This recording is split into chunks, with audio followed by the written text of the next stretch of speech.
بيقول لي يلا خلاص ما في مشكله ابو كرم وانت دكتور. فبقول له شلون انا دكتور يا اخي، انا ما بفهم شيء بهالشغله. بيقول لك لا تخاف، ما بدك تساعد العالم، ما بدك هذا ما بدك.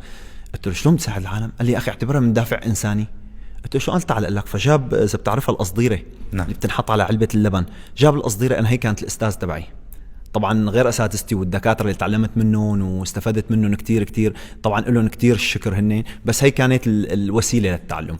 فجاب هالقصديره وبلش يرسم لي الاجهزه، يرسم لي جسم الانسان، يرسم لي جهاز الهضم، يرسم لي جهاز التكاثر، يرسم لي جهاز التنفس، يرسم لي جهاز تمام، ويقول لي هذا الجهاز ممكن هيك هذا. وبلش معي ما يسمى القصه المرضيه، اسئله المرض. ممكن اذا اجاني مريض شلون انا ممكن اني اسطح المريض، شلون ممكن اني من انه جنب اقف كطبيب، من اليمين من اليسار وقف، من مثلا الكبد البنكرياس الاجهزه كلياتها، هذا شو وظيفته، هذا شو مسؤول عن شو، هذا جهاز ممكن يكون اعراض المرض تبعه 1 2 3، هذا جهاز ممكن يكون اعراض مرضه 1 2 3، هذا هيك ممكن يكون، هذا هيك ممكن هيك. لفتره بلش بعدين ما يسمى الادويه، التركيبات الكيميائيه. هي مثلا تركيبه المترونيدازول، المسمى عندنا مثلا الفلاجيل نحن بنسميه، هو تركيبته. قال لي خلص ما في داعي، انا كنا نحن نقرا مثلا اسم الدواء قل لك فلاجيل مثلا، لا ما في داعي تقرا مترونيدازول. مثلا سيبروز مثلا ما في داعي تقرا سيبروز، سيبروفليكساسين مثلا ممكن اي ماده تمام. المترا مثلا مثلا البرومايد مثلا يلي هو احنا بنقول له دواء الايديوم مثلا، اسهال تركيبته البرومايد مثلا.